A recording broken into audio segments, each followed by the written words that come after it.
Conscious mind क्या होता है और इसके काम क्या होते हैं। कॉन्शियस माइंड बेसिकली हमारे मन का सबसे छोटा हिस्सा होता है जिसे हम चैतन्य मन बोलते हैं।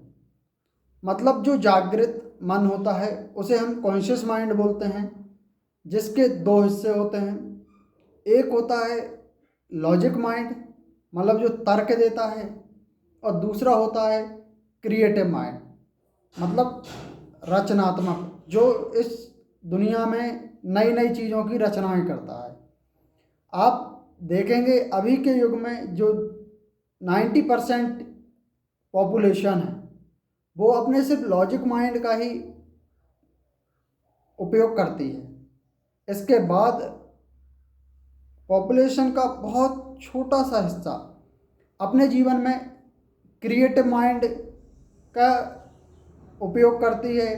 वो नई नई चीज़ों को अपने जीवन में इस प्रगति के भले के लिए रचना करते हैं, जिन्हें हम बोलते हैं क्रिएटिव माइंड वाले व्यक्ति।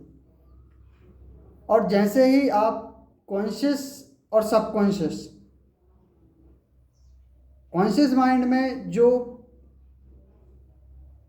लॉजिक माइंड है, जो अभी हमारा एजुकेशन सिस्टम है, जो हमारी शिक्षा अभी चल रही है बच्चों को, ये पूरी लॉजिक माइंड पे चल रही है, तर्क देने पे चल रही है कि ये किसी ने लिख दिया है, उसे आपने पढ़ लिया है, वही आपने एग्ज़ाम में लिख दिया है, उसी पे आप मार्क स्कोर कर सकते हैं।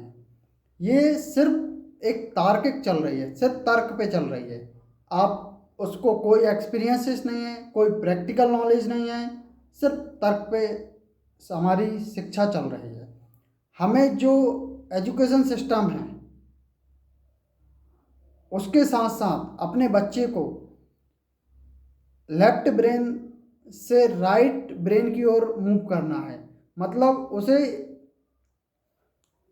बाहरी शिक्षा के साथ साथ रचनात्मक शिक्षा की ओर भी बढ़ाना है, जिससे वो कॉन्शियस माइंड का पूर्णतः उपयोग करे, जिससे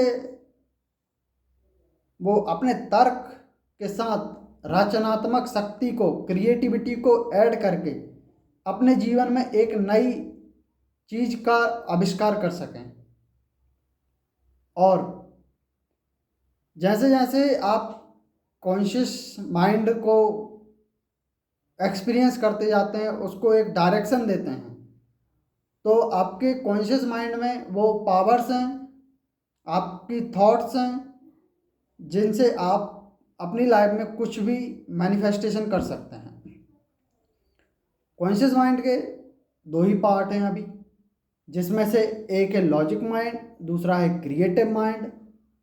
लॉजिक माइंड की पे अभी ज़्यादा कार्य हो रहा है।